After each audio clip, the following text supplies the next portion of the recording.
Rapat dengar pendapat, RDP, Panitia Khusus, Pansus, penegakan peraturan daerah terkait tata ruang, aset daerah, dan perizinan, TREP, DPRD Provinsi Bali kali ini diadakan untuk pendalaman materi pada beberapa bangunan yang diduga melanggar tata ruang dan perizinan di kawasan Tahura. RDP diadakan di ruang rapat gabungan lantai 3, Gedung DPRD Provinsi Bali, Kamis 29 Januari 2026. Sejumlah usaha yang berdiri di kawasan Tahura dipanggil diantaranya Manajemen Perumahan Bali Siki, Kampung Kepiting, Penangkaran Penyu Moncat, Mall Bali Galeria, Harvest Land Jimbaran, Wijaya Berlian Residence, serta PT Anugerah Sarana Propertindo. RDP dipimpin langsung Ketua Pansus TREP DPRD Bali Imade Suparta, didampingi Sekretaris Pansus Dr. Somfir dan I Dewa Nyoman Rai, serta anggota I Ketutro Cineng dan I Gede Harja Astawa. Ketua Pansus TREP DPRD Bali, Imade Suparta, pada RDP tersebut mengatakan kawasan mangrove merupakan wilayah konservasi dan lindung yang bersifat abadi serta tidak boleh dialihfungsikan. Hal tersebut telah diatur dalam berbagai regulasi, mulai dari Perda Provinsi Bali hingga Undang-Undang Nasional. Perlindungan kawasan mangrove diatur dalam Undang-Undang Nomor 27 Tahun 2007 tentang pesisir dan pulau-pulau kecil yang telah diubah menjadi Undang-Undang Nomor 1 Tahun 2014, Undang-Undang Penataan Ruang Nomor 26 Tahun 2007, serta Undang-Undang Lingkungan Hidup Nomor 32 Tahun 2009, jelasnya.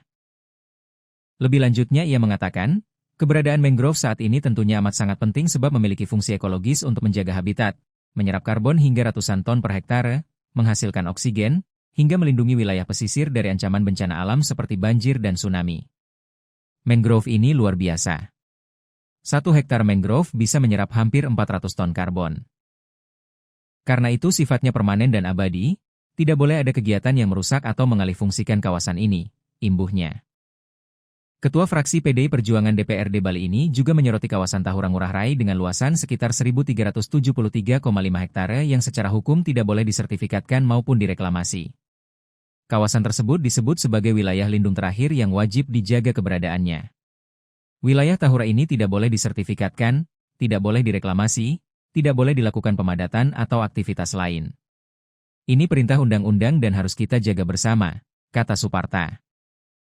Pansus TREP DPRD Bali, kata dia, saat ini tengah mendalami wilayah-wilayah yang beririsan antara kawasan mangrove, Tahura, dan aktivitas pembangunan, termasuk perumahan dan usaha di wilayah Denpasar dan Badung. Suparta menegaskan pendalaman dilakukan untuk mencegah terjadinya alih fungsi kawasan mangrove.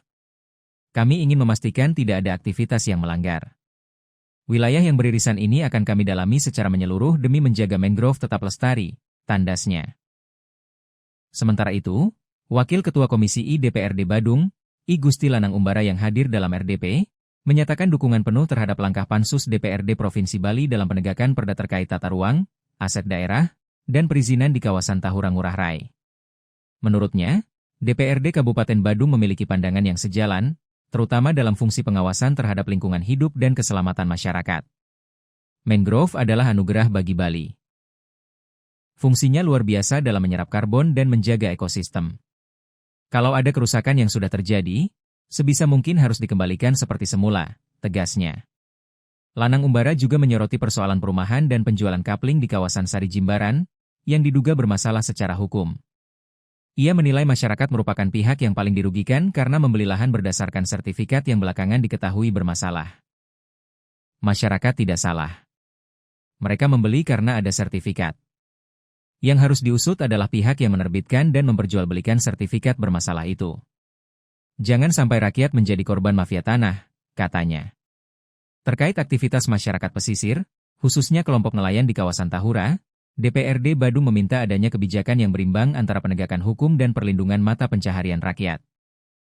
Ia mencontohkan aktivitas pelestarian penyu yang di satu sisi merupakan satwa dilindungi, namun di sisi lain memiliki nilai sosial dan budaya bagi masyarakat adat Bali. Kita harus tegas pada hukum, tapi juga melindungi masyarakat. Beri ruang legal bagi mereka untuk berkreasi dan sejahtera tanpa melanggar aturan, ujarnya. DPRD Badung, lanjut Lanang Umbara, siap berkoordinasi dan bekerja sama dengan Pansus TREP DPRD Bali serta dinas teknis terkait untuk mengusut tuntas dugaan pelanggaran dan memastikan kebijakan yang diambil tetap berpihak pada kelestarian lingkungan dan kepentingan masyarakat.